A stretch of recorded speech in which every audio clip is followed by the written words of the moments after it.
So, hello and welcome to the New Gig Podcast. I'm your host, Glenn Hodgson, and today I'm delighted to be joined by the CEO of Supportwave, Kelvin Wetherill. How are you doing, Kelvin?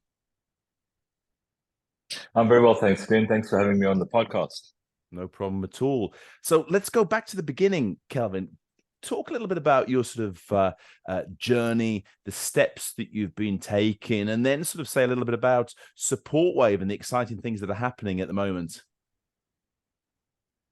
Yeah, so going back to the early days, I've always been in tech. So I started out being an IT nerd back in the workshop, changing out PCI cards for Y2K in the late 90s. And my father and my brother were in tech, so I sort of just streamlined straight into what I wanted to do. So that's pretty much how I went in there. And I started out as a desktop technician. It's quite a thankless job, doing all the hard work, helping people, which was really cool, but it's quite thankless. You're stuck in the workshop fixing printers and PCs and things. I then went on to sort of a senior role as a systems engineer. I got qualified with Microsoft, MCSE, MCDBA, and all the rest of that stuff. And then I went into solutions architecture. So I was pre-sales solutions architect for one of the biggest companies in South Africa from an IT perspective, designing infrastructure and networking and internet breakouts and things like that. But I've always had this entrepreneurial spirit, and I had a few companies along the way. From there, I ran the Microsoft division after running some of the sales within the business. Yeah. So very much around the licensing, but still about the infrastructure and support. Mm. I then went on to do a lot of telecoms design and sales, a technical account manager. But all through the way, like I said, I had a company called Cloudcom and Skylake, and these were all IT companies because always thought there was a massive need. Um, and then what happened is I was sitting around and I was like, I can't grow these businesses. They're not scalable, having local companies. What could I do? And where's the pain? And by being in IT and services my whole life, there's always been a massive problem where businesses can't get the talent they need when they need it. And on the other side, you're a technician, you're working for a big corporate, thankless job according to their timelines over time. So that's when I started thinking about how can we build this platform to connect people together. Yeah. And that's how the idea sort of came up. Yeah. Excellent. And that brings us forward to today and Supportwave, Yeah. and the vision and purpose of Supportwave, Kelvin. Just can you say a little bit about that, what's happening, and also the changes that have been underway? Yeah, I mean, the major part is trying to get people work. You know how all these big tech layoffs are happening. We're a little bit lucky in the IT services game. It's not as effective as the developers because you still got to keep the lights on with the technicians. Yeah. So I really wanted to give a platform where people could come there specifically for niche IT support services and skills and get paid for it because there was nothing Yeah. else out there. You got the Fivers and all the rest of it, but nothing specifically for that. Yes. And we started out as a consumer app, as Nerd app, and then as it evolved, we started seeing consumers use it now and then, but there's a massive need for businesses to turn on these skills when they need them. Yeah. So we enabled Supportwave. We've done a huge brand change over the last couple of months. It's been really exciting. Yeah. We're going into our fourth year now. And where we really went was from the on-demand support, which we still do now. You can go onto the app or onto the website and book skills within 30 seconds. Somebody's helping you across the UK and the US. We actually started out in London and grew rapidly into the US, which is a major sort of most of our revenue right now. Yeah. And then from the on-demand side, we're now doing fractional tech support. So you can get someone for an hour a week, a whole week, or a month, or long-term ongoing. So we've really listened to the enterprise customers, and we're Mm. pushing into that realm because there's such a massive need there. Yeah. So it's really sort of tailoring to the new service offering and listening to your customers, listening to enterprise, what they're saying and what they're demanding. Yeah, well, that was a major push for our change. We were a funky pink color, tongue in cheek. We were all nerds. I'm a big nerd. And really, what we were hearing back from the customers is they want something more professional, secure. And we were already having a lot of the engineers on the platform at a very high level. So Mm. it used to be sort of tier one, but it rapidly grew tier three, tier four. And now we're looking at putting CIOs, CTOs, project managers all on the platform as well, all encompassing IT services and support as a whole. Yeah. Yeah, wow. So it's really sort of developing like that as well. And we talk often about this idea of being enterprise ready, and we hear it sort of bandied around in the marketplace as well. And can you say a little bit about this in sort of the Supportwave context, really? Yeah, definitely. So being enterprise ready to me means that you've got to have a really high skill level. So we've got over 5,000 people on the platform. We interview every single one of them. We do skills checks, certification checks. And before we allow them onto the platform, it's an 8-step. It's quite a rigorous program with ID verification, facial recognition. We then let them onto the platform and we let them do a couple of on-demand jobs. Just so that we can check the customer service level. So by the Yeah. time they go into the enterprise customers, they're at a really, really high level. And that's what's critical. You need professional people in these enterprise customers, very secure, aware of ISO, ITIL, and all the sort of foundational requirements as well. Mm. And I think this is really interesting. And I think it's not just the tech sector, but I'd say it's more recruitment, finding the right talent more broadly. That traditional recruitment companies and services, they've been very poor about that. They look at a few CVs, give a few ideas of what they do, but they don't really know what talent can offer, where are they best placed, what skills and knowledge they have. It normally tends to be one of these kind of esoteric character tests, look through the sort of the data. It just doesn't fulfill the requirements. So you've gone sort of several steps further to be able to make sure that this meets the needs. Yeah, 100%. For me, the most important thing is giving quality resources and when they need them. Yeah. As you say, the recruitment arena and also sort of MSPs have been a bit slow to adopt the new way of working. Yeah. So we've come through there and really pushing our private cloud, not just anybody signing up and getting access, Yeah. especially with the recruitment realm. How long does it take to get somebody? Like you say, how do you know what skills there are? We stick to Mm. IT support skills only. We don't go anywhere else because that's what we're good at. Mm. And we can turn around full-time people within 2 or 3 days, deliver to the enterprise. And that's what it is. It's the speed to deploy these skills that these enterprises are looking for. And then secondly, they're looking to, if they aren't happy, how can we change them out? And that's also a day or two to replace them if they do resign or they want somebody else. So Yeah. its speed to deploy is a massive thing on top of the private cloud. Yeah, and I think it's kind of finding a niche as well, because a lot of corporations, they're not going to go down the Fiverr route because they think it's too random. They're not going to find what they want. There's everything in there. Whereas you've got specific, I call it a curated community that you can access. And that's the sort of key, I think, to sort of the success and meeting the needs of the organizations and companies that are out there. Yeah, most definitely. We spend a lot of time with all the engineers on the platform. We have weekly meetups. People can jump on, ask questions. So it's about the community and listening to the technicians and engineers just as much as we listen to the customers. Yeah. So we've got built-in remote tools for them to connect remotely and support people. Mm. And they can choose if they want to do on-site support or remote support. So it's really giving the power back to them. I can Yeah. certainly see the world is moving this way, everybody working for themselves in the future. So it's just giving people the platform to enable that. Yeah. And it seems to be something that's already working very well. And, it's only been a short period of time, but are you already seeing sort of new results here from both the talent side, but also the corporate side in terms of reacting to what you're offering? Yeah, definitely. It's a really quick uptake. I think the future of work is a lot of education around it. And it seems to be obviously COVID pushed it really quickly, but Yeah. the education is coming out. There's a lot more write-ups and articles and people supporting this idea. So it's quite a rapid change that we're seeing. And it's really interesting. I'll jump on a call with a customer and they'll say, well, this is what I'm looking for, but there's nothing else out there like it. And we're like, that's music to my ears. This is exactly what we do. Let's turn it up for you. And you can just see the sparkle in their eyes and they can really see, wow, these guys are doing something different. It's really Mm. exciting.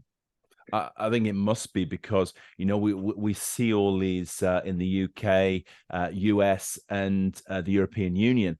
all the statistics coming back from large as well as small and medium-sized enterprises, all saying they can't find the talent they need. And when we look at sort of the tech sector, we're talking sort of 70-80% of the demand goes unfulfilled. So you're really sort of giving the talent that's being required and feeding that requirements, really. No, exactly. As long as I can remember, there's been a talent shortage, and it's only worsened over time. Even 20 years ago, how do you turn on these? We in a project, we need 10 guys. How can we turn it on? Yeah. And invariably, it would be the customer, the main winner of the contract, and a subcontractor, another subcontractor. So there's normally a couple of layers down, and the Mm. engineer gets the raw end of the deal with low pay. But we sort of bring it together on our platform. So Yeah. the real power of Supportwave is the people and the platform. So from the platform, you can really do anything, access the skills. We've got a skills searcher. You can type in there Cisco engineer, and it lists Yeah. all the Cisco engineers. You can check the reviews. So it's really powerful. Yeah. Mm. And say a little bit about the sort of the talent side, so the individuals themselves. It seems like individuals within the tech sector, they don't want to sell hours to one company. And you were talking about in your own journey in terms of you want more flexibility and more choice.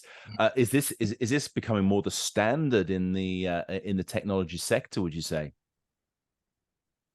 I definitely think so. I'll give you an example of one customer we spoke to this week. Yeah. They're based in London. They're across the US, UK.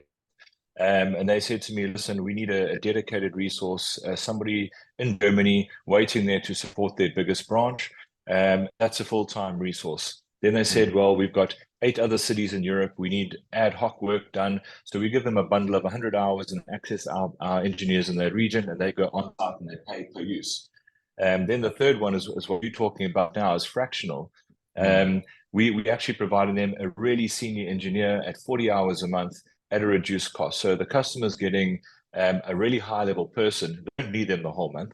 But Yeah. back to your point of from the talent side, now this senior engineer can charge out his 40 hours to that customer, 40 hours to that customer, and actually make a lot more income and have the flexibility and take off time as and when they need. So it's really a benefit to both sides. Yeah, it's making a huge difference to the technician and engineer's lives. Absolutely. I mean, that the double, triple billing sounds like a great way of working. Sort of, Yeah. it's not just flexibility and being able to work more when, where, and how you want, but also there's a real sort of financial incentive in there as well, which I think often gets forgotten when we talk about future work or changing labor markets. Yeah. 100%. And you can imagine we're essentially taking out the middleman and giving a platform Yeah. to these vetted, experienced, high quality engineers. So Mm. it feels like a no-brainer, but we'll see how things go. But it's going really, really well at the moment. Well, that's absolutely brilliant, and I think that this is something that usually sort of begins in kind of the US, UK, and then will probably spread very, very rapidly to the rest of Europe and beyond. I think in terms of the way this is heading, because we see the sort of requirements from both sides. And as you say yourself, it does seem like a no-brainer that everyone is looking for these things, but maybe doesn't really find it in the right place. So you're riding that wave and certainly ahead of the game. Yeah. But it's catching up quickly as well, Calvin. Let's be honest. It really is. We've got a lot of organic growth from all over the world. Yeah. One of our biggest customer profiles is actually the MSPs, the IT companies themselves, because they Okay. call talent for projects or for delivering solutions anywhere in the world. So we deliver services in smart hands and data centers in Hong Kong, Singapore, Yeah. Japan, LA, really across the world. So we get bookings from Sweden, from Germany, South Africa, Australia. It's so crazy to see how we started out in London and how it's accelerated. We cover the whole of London, the whole of the US, but the rest of the world is really starting to jump onto the platform. Yeah. And yeah, it's really exciting. The team is really, really pumped about it. Excellent. And of course, the continued success of the organization, which is, is the proof is in the pump. Pudding is always in the eating, and I think this is one thing that you're really Yeah. sort of taking ahead on this. And more broadly, when we're looking at the labor market now, sort of technology matching platforms like yourselves, are we just at the start of a sort of a broader change of how we find uh, skills, talent for projects that we need? Are we seeing this as being probably the new normal? I definitely think it's going to be the new normal. I've just seen it rapidly from the time we started till now, how many people have come onto the platform and doing this fractional work. I definitely see it moving forward. You can't work for a company for 10, 20, 30 years anymore. Um, when you're working for a company for 2 years, you feel like a dinosaur. And that goes back to the skills side as well, from the tech talent side, is when you're working for these big corporates, you get it when you work there for 5 or 6 years, you're not learning anything new. You're working on the same platform, the same systems, where Yeah. as you're doing fractional work and on-demand work, you're learning so much more. You're getting access to so many different platforms and systems, and your knowledge really grows rapidly. And that's a benefit to the engineer side and to the customer side, because now they're accessing talent who has their finger on the pulse and understands what technology is out there, how it can improve their business, improve productivity. Mm. So everything about the way the future of work is going, there are no negatives, and that's sure success. This is a really interesting point, I think, because we're seeing this this shift and this change, sort of putting the faith in the technology and looking for the opportunities. But I guess there's also more emphasis on the original, the individual themselves as well within this to sort of stay updated. Because I really like what you say there about, people have always talked about the annual performance review, but here we're getting actual real-time feedback after each project, working with teams, different individuals, different organizations. So the individual is adding to their skills, knowledge, and expertise all the time. Yeah, 100%. And that's critical. They don't have to, I mean, in IT, usually you have to go back and you have to do certifications to keep up to, but it just pushes you Right. down the path even more. And it's a win-win for everyone. Mm, I see. And when it comes to AI and using sort of the new tools here, how are you or your sort of customers adapting to sort of the new normal there as well?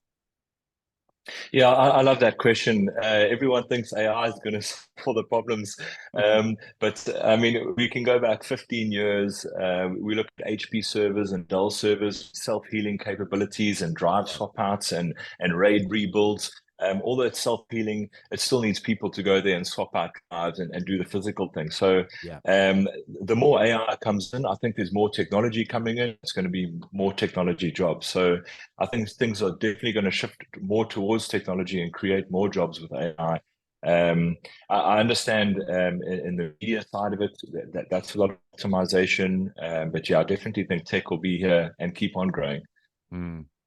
Yeah, and I tend to agree with you on this, Calvin. I think that the more new services, new products come out, the more it adapts and the need for new skills. It's just a case of adapting, and I think that this kind of doom mongering that everyone will be out of a job and machines will replace everything.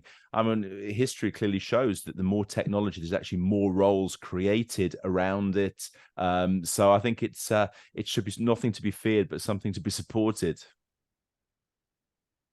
Yeah, and I think, to be honest, I think we need AI. Going into the Elon Musk says the biggest threat is humans reducing in population and not having enough people for the world. Yeah. So I think AI is going to play a big part in that and take up some of the job and help us into the future as well. Yeah. And maybe take some of the roles that are maybe not the most interesting, the repetitive functions can be taken out of it and leave more time and scope for, shall we say, the more value added, the more interesting elements of projects and activities. Yeah, definitely more human focused things, less mundane, repetitive work. I suppose everybody wants that. That's for Yeah, sure. absolutely. And just in terms of the next steps, what can you say about Supportwave? What's coming up now until Christmas, Kelvin? Well, yeah, we've added a fractional support now. Like I said, you can get an hour a week, a day recurring. But I think the big thing we're working on now is getting more roles onto the platform. So we're getting a lot of requests for fractional CTOs, 1 day a week, Yeah. CIOs, project managers, service delivery managers. So we're looking at just broadening slightly within our niche, adding these skills around IT just to support the engineers, to support things going forward. Yeah. There's also a couple of wizards we're adding to the platform, and it's constant evolution on the platform side. We all a bunch of technical nerds. We just love building things, making things look better, and all the API integrations and stuff like Yeah. that. So yeah, from a platform side, there's a lot of changes coming between now and Christmas in the next couple of months. Yeah. Brilliant. And I think this is the you have this spirit in your DNA, this idea of always being in beta. Maybe this is the sort of the tech, the tech background that gives you that. But you know, it's a journey rather than a destination, and it's always evolving, listening to customers, listening to the market, and pivoting and evolving over time, which I think is one of the great strengths of what you're doing. Yeah, that is the beauty of being a relatively young company, is the agility. Yeah. We often joke about it. Yesterday we had a sales meeting. We started the sales meeting. The guys are saying, "Oh, they need a dial pad on the dialer within the platform." I was chatting to Darren, our CPO, on WhatsApp on the side, and by the time we had finished the meeting, within an hour, he had built it and deployed it live, and we were saying, okay guys, you can now click the dialer and then route through IVRs. So that is the beauty. The agility is what we love, and Yeah. that's what makes us quite formidable against these sort of larger old school companies. Well, definitely. That's it. Just imagine if we could have more meetings whereby actions could be actioned within the space of the call itself. Oh my goodness me. That would be a game changer. That's a big time, unbelievable. Yeah, no more wasting long meetings. It's an absolute killer. Yeah, absolutely. Oh, Kelvin, absolutely fantastic. Well, really enjoy what you're doing. Really sort of excited as well to follow the progress. And I hope that you come back soon to give us an update when you've got sort of new activities, new developments that you're able to speak about. No, definitely. I look forward to it. Thanks again. I really enjoy your podcast, and look forward to some more coming along. Thanks so much. Pleasure, sir. Thank you very much indeed. Good stuff.